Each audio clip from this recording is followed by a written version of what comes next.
மோடி அரசினுடைய சட்டம் செல்லாது, குறிப்பாக தேர்தல் ஆணையர் மீது வழக்கு தொடுக்க முடியாது என்கிற இந்த சட்டத்தை ரத்து செய்ய வேண்டும் என அதிரடியாக தொடுக்கப்பட்ட வழக்கு என்பது உச்சநீதிமன்றத்தில் விசாரணைக்கு வந்திருக்கிறது. மோடி அரசு எப்படி திட்டமிட்டு தனக்கு தகுந்தார் போல தேர்தல் ஆணையரை வளைத்துக் கொள்வதற்காக சட்டங்களை அடுத்தடுத்து இயற்றி கொண்டு வந்திருக்கிறார். இதை முழுமையாக விசாரிக்க வேண்டும்.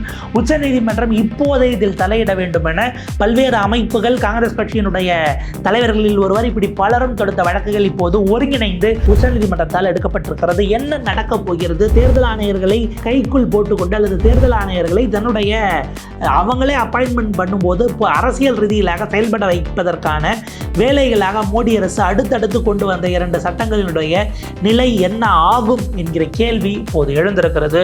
உச்சநீதிமன்றத்தினுடைய முடிவு எதை நோக்கியதாக இருக்கும், எப்படிப்பட்ட பாதையில் பயணிக்கும், எதிர்க்கட்சிகள் இதை எப்படி பார்க்கிறார்கள் என அடுத்தடுத்து எழுந்திருக்கக்கூடிய அரசியல் சட்ட கேள்விகளை விரிவாக அலசுகிறது இந்த தமிழ் குரலின் எக்ஸ்க்ளூசிவ் செய்தி தொகுப்பு.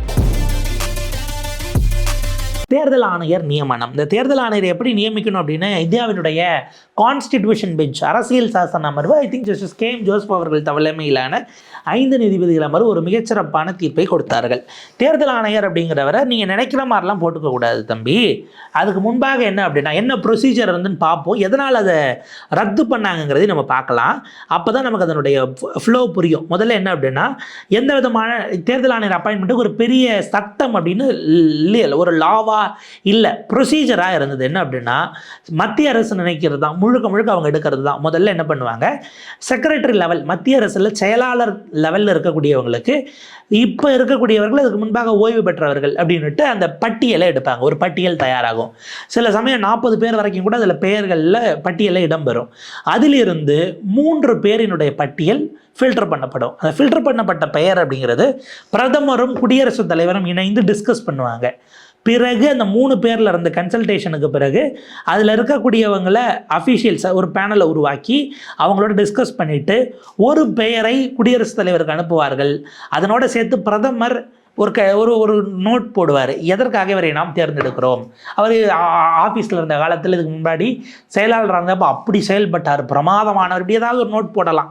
அப்படி நோட்டை போட்டு அனுப்பின உடனே அவங்கள குடியரசுத் தலைவர் ஏற்றுக்கொண்டு அதுதான் அவர் தான் அப்படின்ட்டு நியமிப்பார். ஸோ பிரதமர் யார் ஃபில்டர் பண்ணுறாரோ அந்த குழு பிரதமர் சொல்கிறது தான் செய்ய போகுது. அந்த 3 பேர்லேருந்தும் பிரதமர் ஒருவரை தேர்ந்தெடுத்து அனுப்பினால் குடியரசுத் தலைவர் நியமிப்பாருங்கிறதாக இருந்தது. ஏறத்தாழ இதில் வர்றவருக்கு 6 ஆண்டுகள் வரை பதவிக்காலம், அல்லது அவருக்கு 65 வயசு முடிகிற வரைக்கும் அவர் இருக்கலாம். 2த்தில் எது ஏர்லியாக வருதோ அதுதான் அவங்களுடைய டென்யூர் அப்படிங்கிறதாக இருந்தது. இதுக்கு முன்பு வரை இப்படி தான் இருந்தது. அப்போ முழுக்க யாரெல்லாம் செக்ரட்டரி இருக்கா அப்படின்னா எல்லாம் மத்திய அரசு கீழே வேலை பார்க்குறவங்க. அது ஆப்வியஸாக நேரடியாக அரசினுடைய அஃபிலியேஷன் என்பது அவர்களுக்கு வந்துவிடும். அரசுக்கு கீழே கட்டுப்பட்டவர்களாக இருக்கிற ஒருவரையே கொண்டு வந்து நியமிப்பதாக இருக்கும். இன்னைக்கு மோடி எந்த பிரதமர் இருக்கிறாரோ பிரதமர் நினைப்பவர் தான் தேர்தல் ஆணையர் என்றால், தேர்தல் ஆணையருக்கு முழுக்க அரசால் நம்ம இந்த பதவிக்கு வந்தோன்னா அவர் மனசை குளிர்விக்கணும்னு அவங்க வேலை செய்ய வாய்ப்பு இருக்குங்கிறது தான் வைக்கப்பட்ட சார்ஜ். இப்போ இதை சேலஞ்ச் பண்ணி போன போது தான் 5 நீதிபதிகள் அரசியல் சாசன அமர்வு ஒரு அதிரடியான தீர்ப்பை கொடுக்கிறது. என்ன அப்படின்னா, இதில் நம்ம பேலன்ஸ் ஆஃப் கன்வீனியன்ஸ் வேணும், எல்லா தரப்புக்கும் ஏறத்தாழ பிரதிநிதித்துவம் கொடுப்பது சரியாக இருக்கும். எனவே ஆளுங்கட்சி, பிரதமர், எதிர்கட்சி, நாட்டினுடைய மக்களவை எதிர்கட்சி தலைவர், 3வது ஒரு ஆள் வேணும். ஏன்னா 2 பேர்னா ஆளுக்கு ஒவ்வொருத்தர் சொன்னால் போஸ்டிங்கை போட முடியாது. 3வது உச்சநீதிமன்றத்தினுடைய தலைமை நீதிபதி அப்படின்னு இந்த 3 பேரையும் வச்சு இருக்கணும். அதாவது நீங்கள் புதிதாக ஒரு சட்டம் இயற்றிக்கலாம் நியமனத்துக்கு. ஆனால் அப்படி சட்டம் இயற்றும் போது இந்த 3 பேர், அந்த பேலன்ஸ் இருக்கு இல்லையா, ஆளுங்கட்சி எதிர்கட்சி சமமான எண்ணிக்கை கொண்ட உறுப்பினர்கள் இருப்பதை போன்று நீங்கள் அமைத்து கொள்ள வேண்டும்ங்கிறது தான் அந்த தீர்ப்பினுடைய சாராம்சம். நீங்கள் ஒரு தீர்ப்பை உடைக்கிறீங்க அப்படின்னா அந்த என்ன நோக்கத்துக்காக கொடுக்கப்பட்டது, அந்த நோக்கத்துக்கு அது சீர்குலையாமல் வேறொரு அமைப்பை கொண்டு வரணுங்கிறது தான் அடிப்படை. அப்போ இன்டென்ஷன் ஆஃப் தி ஜட்ஜ்மெண்ட்டுங்கிறது ரொம்ப முக்கியம் அப்படிங்கிறது பிரதானமாக பேசப்படுகிற சட்ட வியாக்கியானம். இப்போ இப்படி கொடுத்ததுக்கு மோடி அரசு அவசர சட்டம் கொண்டு வருகிறது. நாங்கள் அப்படி போட மாட்டோம், 3 பேர் கொண்ட குழு தான், பிரதமர், எதிர்க்கட்சி தலைவர், தலைமை நீதிபதியை நீக்குகிறோம், நீக்கிவிட்டு பிரதமர் சொல்லுகிற ஒரு மூத்த அமைச்சர் இருப்பார், கேபினட் அமைச்சர்னு போட்டாங்க. அப்போ மோடி அவர் சொல்கிற ஒரு அமைச்சர், இவங்க 2 பேரும் சேர்ந்து யாரை சொல்கிறாங்களோ அவங்க தான் தலைமை தேர்தல் ஆணையராகவோ மற்ற தேர்தல் ஆணையராகளோ இருப்பார்களோ, அவங்க சட்டத்தை கொண்டு வந்துட்டாங்க. எதிர்க்கட்சிகள் மிக கடுமையாக எதிர்க்கிறது. இந்த வழக்கு உச்சநீதிமன்றத்துக்கு போகும்போது அப்போ ஐ திங்க் சஞ்சீவ் கண்ணா அவர்கள் இருக்காங்க, அவர் அந்த வழக்கில் உட்காரல. ஏன்னா இது என்ன நீக்கினது, அது அன்னைக்கு அவர் தலைமை நீதிபதி, என்ன நீக்கின வழக்கை நானே உட்கார முடியாது, அவர் ரெக்யூஸ் பண்ணிடுறாரு, வேற ஒரு பெஞ்சுக்கு போகுது. இது இருக்கும்போது இது இன்னும் பெண்டிங்கில் இருக்குது. அதாவது ஒரு கான்ஸ்டியூஷன் பெஞ்சை இவங்க அவசர சட்டம் கொண்டு வந்து அதற்கு பிறகு சட்டமாகவும் கொண்டு வந்து பாஸ் பண்ணிட்டாங்க. இந்த சட்டத்தை பாஸ் பண்ணும்போது மோடி அரசு அதில் ஒரு உள்குத்து வேலையை செய்கிறது, அதுதான் மிக முக்கியமானது. அதை தான் இப்போ இன்றைக்கி அந்த சட்டத்தையும் சேலஞ்ச் பண்ணி தான், இந்த 2வது சட்டம் தான் மிக முக்கியமானது. அதுதான் நம்ம பார்க்குறோம். லைவ்ல ரிப்போர்ட் ஆயிருக்கு. Supreme court to hear plea challenging life long immunity given to chief election commissioner and election commissioners என்கிற ஒரு செய்தி இருக்கிறது. இது வரைக்கும் உலக வரலாறு விடுங்க, இந்திய வரலாற்றிலே இப்படி ஒரு சம்பவம் நடந்ததே கிடையாது. ஒரு தேர்தல் ஆணையரின் மீது நீங்கள் எந்த வழக்கையும் அவர் தேர்தல் ஆணையராக இருக்கும்போது போட முடியாது, தேர்தல் ஆணையராக ரிட்டையர் ஆன பிறகு போட முடியாது, அவர் உயிரிழக்கிற வரை, அவருடைய வாழ்நாள் முடிந்து அவர் நம்பக்கூடிய, அவர் சிவலோகம் போகிறாரோ, வைகுந்தம் போகிறாரோ, இல்லை இறையருள்ள அடைஞ்சு சரணாகதி அடைகிறாரோ, எங்கே வேணாலும் போகலாம், அவரின் மீது நீங்கள் வழக்கு தொடுக்கவே முடியாது என்று வாழ்நாள் முழுக்க சாகும் வரை அவர் தவறே செய்கிறார், நீங்கள் கண்டுபிடிச்சாலும் வழக்கு போட முடியாதுன்னு தேர்தல் ஆணையருக்கு ஒரு மிகப்பெரிய இம்யூனிட்டியை மோடி அரசு கொடுத்து ஒரு அதிபயங்கரமான சட்டத்தை கொண்டு வந்திருக்கிறது. எப்படிங்க அவர் பண்ணது தப்பாக இருந்தால் அவரை தண்டிக்க முடியாது நீங்கள் எப்படி சொல்ல முடியுங்கிற மிக பிரதானமான கேள்வி நமக்கு வருது இல்லையா? அப்போ தேர்தல் ஆணையர் மேலே சிவில் வழக்கோ, கிரிமினல் வழக்கோ, அவதூறு வழக்கோ, கடமையை செய்ய தவறிய வழக்கோ, இப்போ நான் ரொம்ப சிம்பிளாக கேட்குறேன், தேர்தல் ஆணையருக்கு யார் சம்பளம் கொடுக்குறா? மக்களுடைய வரி பணத்திலிருந்து போகுது. இந்திய அரசமைப்பு சட்டம் உருவாக்கி இருக்கக்கூடிய பதவி, ஓகேவா? இந்திய அரசமைப்பு சட்டம் உருவாக்கி இருக்கக்கூடிய எல்லா பதவிகளுக்கும் வானலாவி அதிகாரம்னு எங்கேயாவது இருக்கா? பொதுமக்கள் பணத்தை உங்களுக்கு கொடுக்குறோம்னா நீங்கள் செய்கிற வேலையை தப்பாக செஞ்சால் ஏன்னு கேட்பதற்கு இந்த நாட்டில் மெக்கானிசம் இருக்கிறதா இல்லையா? கான்ஸ்டியூஷன் கொடுக்கலையா? தேர்தல் ஆணையர் தவறு செய்தால் ஏன் கேட்க முடியாது என்ற ஒரு சட்டத்தை நீங்கள் உருவாக்குகிறீர்கள்ங்கிற கேள்வி வருது. இதை சேலஞ்ச் பண்ணி தான் ஒரு அமைப்பு, லோக் பிரஹாரி அப்படிங்கிற அமைப்பு, இந்த சட்டத்தை சேலஞ்ச் பண்ணி போடப்பட்ட வழக்கு அப்படிங்கிறது இருக்கிறது. ஏற்கனவே காங்கிரஸ் கட்சியினுடைய தலைவர்கள் ஒருவரான டாக்டர் ஜெயா தாக்கூர் அவங்க தொடுத்த வழக்கு, இந்த தலைமை தேர்தல் ஆணையர் நியமனம், இந்த சட்டங்கள், இது தொடர்பான வழக்கும் அந்த பக்கம் தனியாக இருக்குது. If I'm not wrong, association for democratic reforms இந்த சட்டத்தில் அவங்களும் இதை சேலஞ்ச் பண்ணியிருக்காங்க அப்படிங்கிறது வெவ்வேறு நிலைகளில் இந்த 2 சட்டங்களையும் சேலஞ்ச் பண்ணியிருக்கிறாங்க. இப்போ இந்த வழக்கு என்பது உச்சநீதிமன்ற தலைமை நீதிபதி CJI சூரியகாந்த் மற்றும் ஜஸ்டிஸ் ஜாய் மல்யா பக்சி ஆகிய 2 நீதிபதிகள் முன்பாக பொதுநல வழக்காக தாக்கலாகிறது. செக்ஷன் 16 என்கிற அந்த சட்டத்தினுடைய பிரிவை அவங்க சேலஞ்ச் பண்ணுறாங்க. அவங்க குறிப்பிடுறாங்க, இந்த நாட்டில் நீங்கள் அரசு பணியில் இருக்கிறீங்க அப்படின்னா நீங்கள் செய்த பணிக்கு நீங்கள் பதில் சொல்லியாக வேண்டும். அடிக்கோடிட்டுக்கோங்க. பொதுத்துறையில் பொது வாழ்க்கைக்கு வரீங்க, பொது வாழ்க்கைக்கு வந்துட்டீங்க, அரசு கொடுக்கக்கூடிய ஒரு அரசு பணிக்கு நீங்கள் உள்ளே வரீங்க, கான்ஸ்டியூஷன் பாடிக்குள்ளே வந்தீங்கன்னா யூ ஆர் அக்கௌண்டபிள், நீங்கள் என்ன வேணாலும் செய்யலாம், அதுக்கு பதிலே சொல்ல வேண்டாங்கிறத கான்ஸ்டியூஷன் யாருக்கும் கொடுக்கல.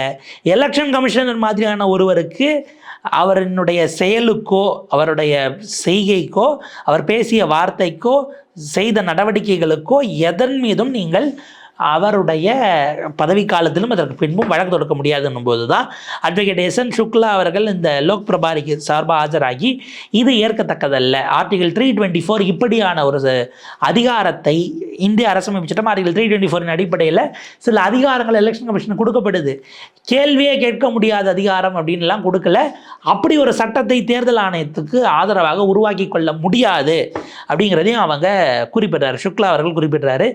இதில் எது ஹைலைட்னா, ஒரு நாட்டினுடைய தேர்தல் ஆணையர் கவர்னரையும் குடியரசுத் தலைவரையும் விட உயர்ந்தவரான ஒரு கேள்வியை சுக்லா எழுப்புகிறார். எஸ்என் சுக்லா, என்னது தேர்தல் ஆணையர் அவங்க 2 பேரும் உயர்ந்தவரா எப்படி சொல்கிறீங்க அப்படின்னா, உங்களால் ஒரு கவர்னர் அவர் செய்த நடவடிக்கைக்கு எதிராக வழக்கு போட முடியும்.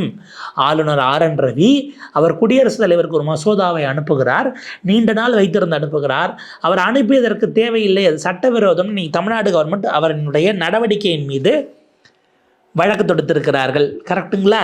தமிழ்நாடு கவர்மெண்ட் தொடுத்த வழக்கு அப்படிங்கிறது விசாரணைக்கு வருவதற்கு பட்டியலிடப்படலை. ஆனால் உச்சநீதிமன்றம் அதை ஏற்றுக்குச்சு, அதை ப்ராசஸ் பண்ணிக்கிட்டு இருக்காங்கிறத பார்க்குறோம். கவர்னர் மீது உங்களால் வழக்கு போட முடியும். ஒரு குடியரசுத் தலைவர் ஒரு செயலை செய்கிறார், குடியரசுத் தலைவர் அதில் கையெழுத்து போடாமல் திரும்ப அனுப்பினதையும் எதிர்த்து நம்ம வழக்கு போட முடியும். அதில் டெக்னிக்கலி அவங்க அதை ஏற்றுக்கிட்டதே தப்பு அப்படின்னு சேலஞ்ச் பண்ணி ஒரு இது இருக்குது. இன்னும் ஒரு உதாரணம் சொல்லலாம். இது ஆளுங்கட்சியை கலைச்சிட்ட மாநிலத்தில் இருக்கக்கூடிய ஆளுங்கட்சி ஆட்சியை கலைத்து விட்டு குடியரசுத் தலைவர் ஆட்சியை அமல்படுத்துவது அப்படிங்கிற ஷரத்தாக உங்களுக்கு இருக்கிறது. அந்த ஆர்டிகல் 356 பயன்படுத்தி பல நேரங்களில் பல அரசுகள் கலைக்கப்பட்டிருக்கிறது. பிஜேபி வந்த பிறகு மோடி கவர்மெண்ட் இருக்கும்போதுமே கூட சில இடங்கள்லாம் கலைக்கப்பட்டுச்சு. காங்கிரஸ் நிறைய அரசுகளை கலைத்திருக்கிறது. தமிழ்நாட்டிலேயே நமக்கு ஏறத்தாழ 3 அரசுகள் கலைக்கப்பட்டிருக்கிறது. அதில் 2 திமுக ஆட்சி கலைக்கப்பட்டிருக்கிறது, 1 அதிமுக ஆட்சி கலைக்கப்பட்டிருக்கு. அதெல்லாம் நம்ம சமீப காலத்திய வரலாறு தான். கடந்த 40-50 ஆண்டுகால 60 ஆண்டுகால வரலாறுல நம்ம பார்த்துருக்கோம் தமிழ்நாட்டில். இப்போ குடியரசுத் தலைவர் ஒரு ஆட்சியை கலைக்கிறார் அப்படின்னா அது சரியான டெக்னிக்கலி இல்லைன்னா நீதிமன்றம் அது தவறு என்று குடியரசுத் தலைவருடைய உத்தரவை ரத்து செய்ய முடியும். இந்த நாட்டினுடைய உச்ச நீதிமன்றம் அதை இதற்கு முன்பாக செய்திருக்கிறது. கடந்த காலத்தில் பீகார் கவர்மெண்ட்டை கலைக்கணும்னு ஐ திங்க் அப்போ அப்துல் கலாம் அவர்கள் குடியரசுத் தலைவராக இருந்தால் ஞாபகம், கலைக்கணும் அப்படின்னு கொடுத்த உத்தரவை அவர் கொடுத்துட்டார். அதற்கு பிறகு அவருடைய பதவிக்காலம் டென்யூர் முடிஞ்சிடுது. ஆனால் அதுக்கு அவருக்கு அப்போ விருப்பம் இல்லாமல் தான் கலாச்சாரம்லாம் சொல்லுவாங்க. உச்சநீதிமன்றம் சொன்னது இது டியூ லீகல் ப்ராசஸை ஃபாலோ பண்ணப்படலைங்கிறதுனால மீண்டும் அதே அரசு வருவதற்கு நாங்கள் உத்தரவிடுகிறோம் அப்படிங்கிற இடத்துக்கு அவங்க நகர்த்துறாங்க. அப்போ இந்த இடம் மிக முக்கியமான கேள்வியாக மாறுகிறது. கலைக்கப்பட்ட அரசை மீண்டும் ரிசரெக்ட் பண்ணி யார் முதலமைச்சரோ யார் அமைச்சரோ அவர்கள் அப்படியே இருப்பார்கள், அவர்களே தொடர்வார்கள்னு குடியரசுத் தலைவருடைய உத்தரவை ரத்து செய்துவிட்டு ஸ்டேட்டஸ்கோ பழைய நிலைமைக்கு போகும் என்று உத்தரவிடுவதற்கு இந்த நாட்டில் நீதிமன்றங்களுக்கு அதிகாரம் இருக்கிறது. இப்போ நம்ம கேள்வி, பிரதமருடைய முடிவே குடியரசுத் தலைவரினுடைய முடிவே தவறு என்று அறிவிக்க முடியும், ரத்து செய்ய முடியும் என்றால் தேர்தல் ஆணையருடைய முடிவை சேலஞ்ச் பண்ண முடியாது என்பது தேர்தல் ஆணையர் குடியரசுத் தலைவரோட பெரியவரா, இல்லை ஆளுங்கட்சி தான் சொல்வதெல்லாம் அவர் செய்தால் அவர் மீது நடவடிக்கை எடுக்கக்கூடாது என்பதற்காக இப்படி ஒரு சட்டத்தை உருவாக்கி இருக்கிறார்களா என்கிற கேள்வி எழுகிறது அப்படிங்கிறத நம்ம பார்க்கணும். அப்போ இந்த தான் முன்வைத்து இப்போது இதுக்கு முன்பாகவே ராகுல் காந்தி கேட்டிருக்கிறார். திரிணாமுல் காங்கிரஸ் மிகப்பெரிய போராட்டமே நடத்தி த நியூ இண்டியன் எக்ஸ்பிரஸில் ரிப்போர்ட் ஆகிருக்கு பாருங்கள். TMC defend FIR against ex CEC over voter list manipulation. கடந்த ஆகஸ்ட் மாதம் மிகப்பெரிய போராட்டம், தேர்தல் ஆணையம் முற்றுகையை அவங்க பண்ணாங்க. அதாவது இப்போ இவங்க ஓட்டர் லிஸ்ட் மேனிபுலேஷனில் இதுக்கு முன்பாக இருந்த தேர்தல் ஆணையர் ஓய்வு பெற்ற சிஇசி ராஜீவ்குமார் திட்டமிட்டு இந்த வேலையை செய்திருக்கிறார், எனவே அவரின் மீது உடனடியாக வழக்கு தொடுக்க வேண்டும்னு கோரி அவரின் மீது தொடுக்கணும்னு தேர்தல் ஆணையம் முன்பாக முற்றுகை போராட்டம். 2024 மோடி ஜெயிச்சது அப்படிங்கிறது ஓட்டர் லிஸ்ட் மேனிபுலேஷனால ஒரு சார்ஜை வச்சாங்க. மம்தா பானர்ஜி அதை கன்சிஸ்டாக எடுத்தாங்க. டிஎம்சி நாடாளுமன்றத்துக்கு உள்ள போராடல, அது அமளியாகி வெளியேற்றப்பட்டார்கள். வெளியில் போராடினாங்க. தேர்தல் ஆணையம் முற்றுகை போராட்டம் ஒருங்கிணைஞ்சு போனாங்க அப்படிங்கிறதெல்லாம் நம்ம பார்க்குறோம். ராகுல் காந்தி இதை திரும்ப திரும்ப பேசுகிறார். த ஹிந்துல ரிப்போர்ட் ஆகிருக்க செய்தியை பாருங்கள். CEC protecting vote chors and those destroying democracy ராகுல் காந்தி அப்படின்னு ஞானேஷ்குமார் அவர்கள் தான் நேரடியாக அவரின் மீது குற்றம் சாட்டினார். அதே போல் இதற்கு முன்பாக ராஜீவ்குமாரின் மீதும் அந்த குற்றச்சாட்டுங்கிறது வருது. இதில் என்ன அப்படின்னா, நாங்கள் விசாரிக்கணும்னு கர்நாடகாவில் நடந்திருக்கு. ஆலந்து தொகுதி எடுத்துக்கலாம், நீங்கள் மகாதேவ்புராவோ இல்லை இதுக்கு முன்பாக மகாராஷ்டிராவில் நடந்த ரஜோரோ, இதில் கர்நாடகாவில் ஆட்சி இருக்கிறதுனால நாங்கள் விசாரணைக்கு சிஐடியை போட்டிருக்கிறோம். அங்கே சிஐடி விசாரித்தால் தேர்தல் ஆணையம் இதற்கு ஒத்துழைக்க மறுக்கிறது. நீங்கள் விசாரணைக்கு வர முடியாதுன்னு ஒத்துழைக்க மறுக்கிறீங்கனாலே நீங்கள் தவறு செய்கிறீர்கள், தவறு செய்ததை மாட்டிவிடக்கூடாது என்பதற்காக பதறீங்களா என்கிற கேள்வி வந்துவிடும். அதுதான் மிக முக்கியமான கேள்வியாக ராகுல் காந்தியினால் எழுப்பப்பட்டிருக்கிறது. தேர்தல் ஆணையர் பகிரங்கமாக அவர் மோடி எனக்கு இது பதவி போட்டார், வாழ்நாள் முழுக்க என் மேலே கேஸ் போட முடியாது, நான் என்ன பண்ணால் அப்படி ஒரு சட்டத்தையும் எனக்கு கொடுத்துட்டாரு, அதனால் அவருக்கு ஆதரவாக நான் செயல்படுகிறேன்னு வரீங்களான்னு ஒரு பொலிட்டிக்கல் சார்ஜை வைக்கிறாங்க. அதே ராகுல் காந்தி சொல்கிறார் அது எலெக்ஷன் கமிஷன். இது ராகுல் காந்தியினுடைய அரசியல் ரீதியிலான சவால் தேர்தல் ஆணையருக்கு. பாஸ்கர் இங்கிலீஷ் டைனிக் அவங்களோட இதில் போட்டிருக்கிறாங்க. அந்த கார்டையும் பார்க்குறது எலெக்ஷன் கமிஷன் தவறாக நினச்சிக்கிட்டு இருக்காரு. என்ன அப்படின்னா, அவங்களுக்கு இந்த புதிய சட்டம், மோடி அரசு கொண்டு வந்திருக்கக்கூடிய சட்டம் தப்பு செஞ்சாலும் தப்பிப்பதற்கு அவங்களுக்கு ஒரு கவச குண்டலமாக இருக்குது அப்படின்னு தேர்தல் ஆணையர் தவறாக நினைத்து கொண்டிருக்கிறார். அப்படியெல்லாம் நாங்கள் விட மாட்டோம், நீங்கள் கவலைப்படாதீங்க, இந்த சட்டத்தை எதிர்க்கட்சிகள் ஆட்சிக்கு வரும்போது மிக நிச்சயமாக மாற்றுவோம், மாற்றிட்டு மாற்றினா இப்போ இனிமே தானே அப்படின்னு வந்துடும். இல்லை, இதற்கு முன்பாக முன் தேதியிட்டும் நாங்கள் வச்சு அந்த சட்டம் இதற்கு முன்னாடி ஒரு இருந்த தேர்தல் ஆணையர் பண்ணாலும் தப்பு பண்ணால் அவரின் மீது வழக்கு போடலாம், அவரை கூப்பிட்டு விசாரிக்கலாம், அவரை கூண்டில் ஏற்றலாம், அவருக்கு தண்டனை பெற்றுத்தர முடியும் என்று ப்ராசிக்யூஷனுக்கு உங்களுடைய நடவடிக்கைகளுக்கு செயல்களுக்கு உங்களை பொறுப்பாக்குவோம், நிர்வாக நடவடிக்கைகளுக்கு என்று சொல்லி உங்களை நாங்கள் நிச்சயமாக அக்கௌண்டபிள் ஆக்குவோன்னு இந்த நாட்டினுடைய நாடாளுமன்றத்தினுடைய மக்களவை லோக்சபாவில் லீடர் ஆஃப் அப்போசிஷன் ராகுல் காந்தி அழுத்தம் திருத்தமாக பேசியிருக்கிறார் அப்படிங்கிறதையும் நம்ம பார்க்க வேண்டியிருக்கு.